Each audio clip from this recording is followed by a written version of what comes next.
Hello everyone, welcome to economics classes by Vishan Arpita. I'll start macroeconomic course. I'll start from basic and we'll move towards the advanced macroeconomics. In basics, today I'm going to tell you about the difference between the classical and the Keynesian economics. Classical is always correct in long run and Keynesian is correct in short run. Here, the output is determined by the function of capital and labor, and in Keynesian, output is determined by aggregate demand, that is, the demand of all the individual collectively. So, here it is determined by consumption, investment, and government expenditure.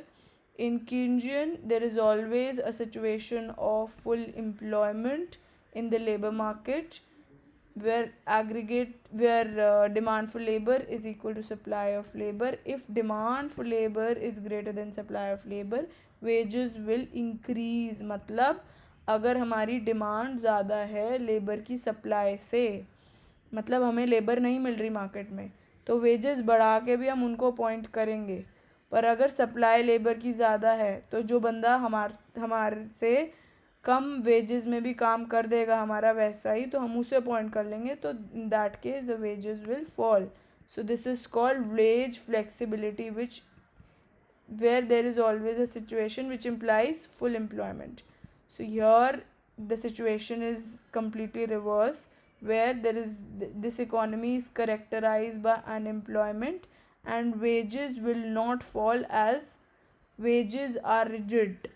Wages यहाँ पे ऊपर नीचे नहीं होते, increase fall नहीं होते, वो सिर्फ लॉन्ग रन में होते हैं, शॉर्ट रन में नहीं होते. Wages are rigid.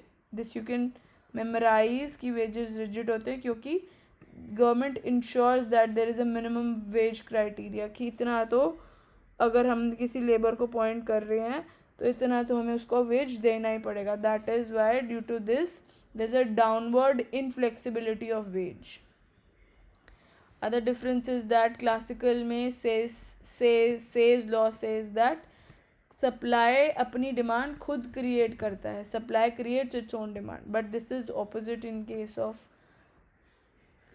Keynesian, जो कि बोलते हैं supply does not create its own demand. ये हमारा 1930s का concept था जो बोलता था, पर ग्रेट डिप्रेशन आने के बाद दिस चेंज्ड. उन्होंने उस टाइम बोला था कि सप्लाई की वजह से हमारी डिमांड क्रिएट होती है. कीन्जन ने इसे गलत प्रूफ करा. उन्होंने बताया कि जब हमारी ग्रेट डिप्रेशन आया था 1930s का, तो हमारे पास सप्लाई नहीं थी पर लोगों की डिमांड थी. They were even demanding for milk, butter, bread. तब भी हमारे पास सप्लाई नहीं थी उन चीज़ों की, पर उस चीज़ों की डिमांड थी ना, तो उन्होंने इसे गलत प्रूफ करा था. इसके अंदर क्लासिकल के अंदर लेबर को वेज मिलती है, लैंड से रेंट मिलता है, कैपिटल का इंटरेस्ट मिलता है. तो प्रोडक्शन जो है वो इनकम को जनरेट करती है, and income is paid in terms of money. उसको मनी के टर्म्स में पे करते हैं. तो it is believe that money has one role. Money का सिर्फ एक ही रोल है, that it act as a medium of exchange. पर ये क्लासिकल का पॉइंट ऑफ व्यू था. किंजन बोलता है कि money is not only a medium of exchange, इसके अपार्ट भी बहुत सारे रोल होते हैं मनी के.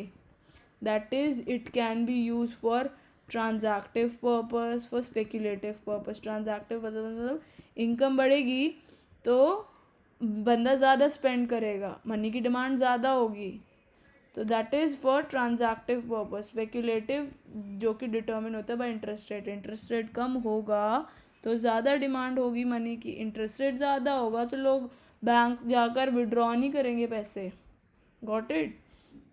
इसके अंदर fifth point is that here AS curve is AS curves help us to determine the employment point. और अगर हमारा एग्रीगेट डिमांड साथ में आ जाए तो उससे हमारा प्राइस लेवल डिटरमिन हो जाता है. So the role of AD in classical model helps us to determine price. अगर AD साथ में आ जाता है तो उससे हमारा प्राइस इज़ डिटर्मिंड. बट अगर output is determined bye supply, जो हमारा आउटपुट है वो हमारा AS कर्व से मतलब हमें मिल जाता है.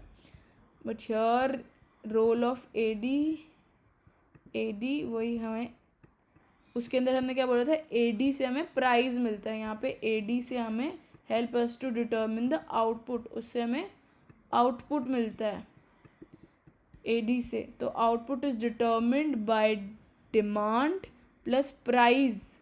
आउटपुट हमारा किससे डिटर्मिन होता है, डिमांड से और प्राइस से, यानी it is determined by AS curve से हमारा आउटपुट जो है वो डिटर्मिन होता है। This is all about part 1 of macroeconomics. In part 2 I'll explain the classical approach, the classical dichotomy, what does the classical dichotomy says.